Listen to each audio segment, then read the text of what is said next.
বিএনপির রাষ্ট্র ক্ষমতা কি বৈধতা পাবে? এই লেজিটিমেসি ক্রাইসিসই তো দেখা গেছে।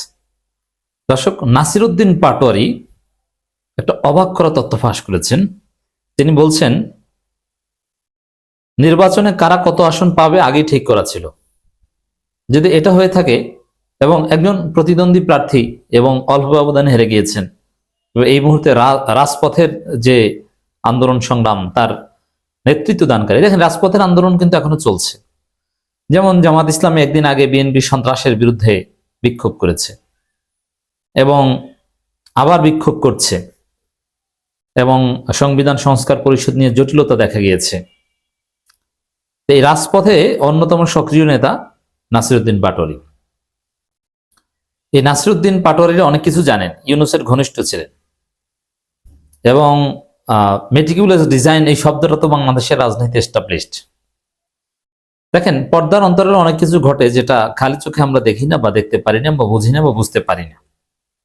অতি সূক্ষ্ম কিছু হলে এটা আমি আপনি বুঝতে পারবো না। যেমন 2008 সালে ইলেকশন ইঞ্জিনিয়ারিং হয়েছিল, যেটা আমি আপনি কেউ সাদা চোখে দেখিনি, কিন্তু ভয়ানক ইঞ্জিনিয়ারিং করা হয়েছিল।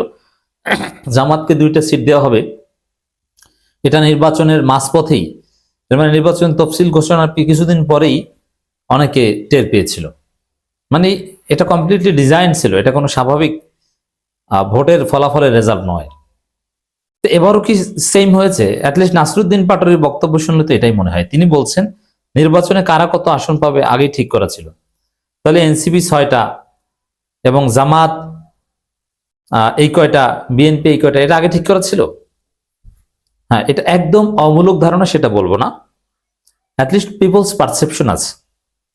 আমি সাধারণ জনগণের সাথে কথা বললে মোটামুটি যেটা বুঝতে পারলাম, তারা বিশ্বাস করে জামাত জিতেছিল, তাদেরকে ইঞ্জিনিয়ারিং করে হারিয়ে দেওয়া হয়েছে। দেখেন, এখন জনগণের বিশ্বাস যদি হয় এটা, তাহলে সাংবিধানিকভাবে হয়তোবা বিএনপির ক্ষমতা লেজিটিমেসি পাবে, কিন্তু জনগণ কর্তৃক ভালোভাবে কিন্তু লেজিটিমেসি পায় না। তো যার ফলে সুন্দরভাবে স্থিতিশীলভাবে রাষ্ট্র পরিচালনা করা কঠিন হয়ে যায় ডেফিনেটলি।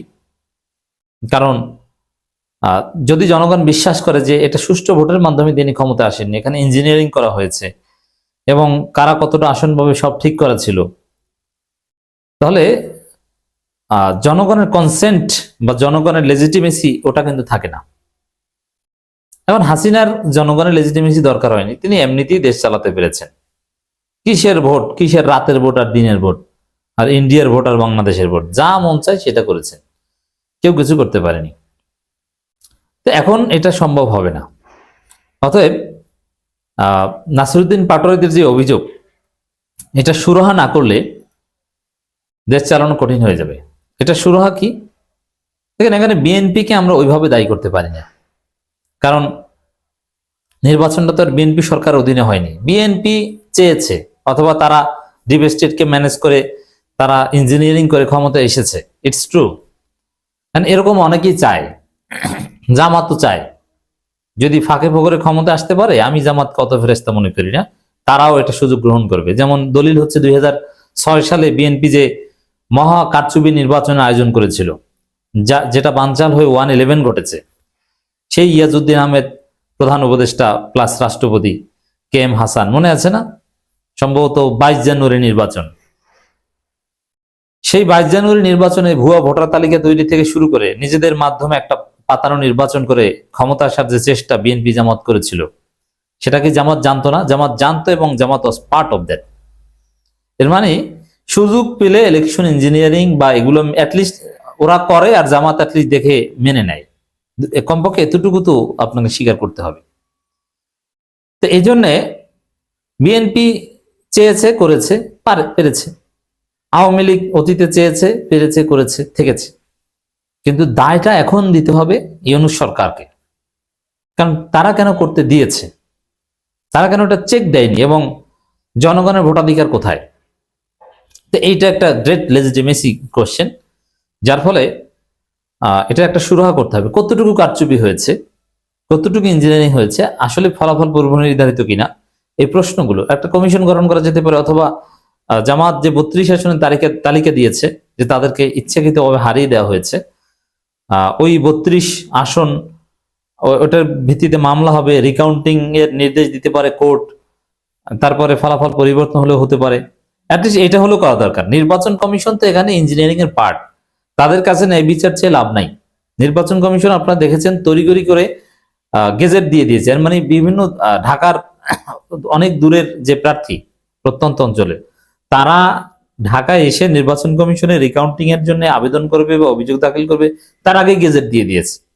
আর গেজেট হলে আর রিকাউন্টিং বা এগুলো করা যায় না, করা যায় যদি আদালত নির্দেশ দেয়। এবার নির্বাচন কমিশন এই ইঞ্জিনিয়ারিং এর বা এই কারচুপির পার্ট, এটা স্পষ্ট। এখন যেহেতু নির্বাচন কমিশন আর কিছু করার নাই, নির্বাচন কমিশনকে আমরা আগেই সন্দেহ করেছিলাম, এটা বিএনপি কমিশন, সূক্ষ্মভাবে তার ঘটনা ঘটিয়ে দিয়েছে। এজন্য কোর্ট হচ্ছে শেষ ভরসা। আদালত এই নাসরুদ্দিন পাটোয়ারিদের জামাতের যে অভিযোগ, এটার তদন্তের কিংবা পুনর্গণনার বা কোনো অনিয়ম হয়েছে কিনা এ বিষয়ে কমিটি গঠন করার নির্দেশ দিতে পারে। আদালত সবার ঊর্ধ্বে। আমরা চাই এরকম একটা কিছু হোক। তো দর্শক, অ্যাটলিস্ট এটা যদি সুন্দরভাবে করা হয়, আদালতের মাধ্যমে জামাতের নাসরুদ্দিন পাটোয়ারিদের অভিযোগগুলোর সুরাহা যদি করা হয়, পুনর্গণনা করে বা অন্য কোনোভাবে তদন্ত করে, তাহলে Tarique Rahman fully legitimate prime minister হবেন। নইলে ইথিক্যাল লেজিটিমেসি কোশ্চেন হবে, এতে কোনো সন্দেহ নেই। এই নির্বাচনে কারা কত আসন পাবে সেটা আগেই ঠিক করা ছিল বলে মন্তব্য করেছেন জাতীয় নাগরিক পার্টির মুখপাত্র নাসরুদ্দিন পাটোয়ারি। তিনি বলেন, মানুষ আমাদের উপর ভরসা রেখেছে। একজন 90% বৃদ্ধা সাভার থেকে আমাকে ভোট দিতে এসেছিল, কথা বলতে পারে না, আমাকে একজন ক্যান্সারের রোগী ভোট দিতে এসেছিলেন, কিন্তু এই মানুষের ভোটগুলো হলো তারা চুরি করেছে।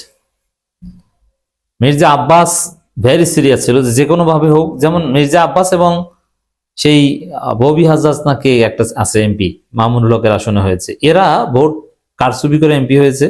অ্যাটলিস্ট আমার এতে কোনো সন্দেহ নেই। টাকার কমি, টাকার বিনিময়ে পুরো যে আমাকে বানাতে হবে, যে কয় ভোটে হোক, তোমরা যেভাবে পারো করতে হবে, সব চেষ্টা করেছে। টাকার কাছে নাসিরুদ্দিন পাটোয়ারিদের রাজনীতি, মামুনুল হকদের রাজনীতি হেরে গিয়েছে, তাদেরকে হারিয়ে দেওয়া হয়েছে। এটা একদম সত্য কথা।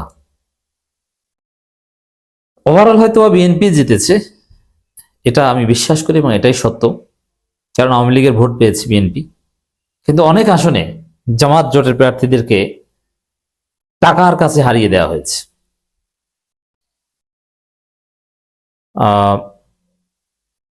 নাসিরুদ্দিন পাটোয়ারি বলেন, এনসিবি কয়েকটি আসনে পাশ করেছি, সেখানে বলা হল প্রবাসীদের ভোট, তারা অভূতপূর্বভাবে শাপলাকলি এবং আমাদের 11 দলীয় জোটকে ভোট দিয়েছে। আপনাদের কোনো কিছু দিয়ে ঋণ শোধ করতে হবে। প্রবাসী যারা জেলে ছিল বা তাদের উদ্দেশ্যে এই কথা বলেছে। প্রবাসীদের ভোট, এটা এখন পর্যন্ত পার্সেন্টেজ আসেনি, যে পোস্টাল ব্যালটের ভোট প্রবাস থেকে যেটা এসেছে, জামাত জোট কত পার্সেন্ট পেয়েছে, এটা 70%-এর উপরে হবে।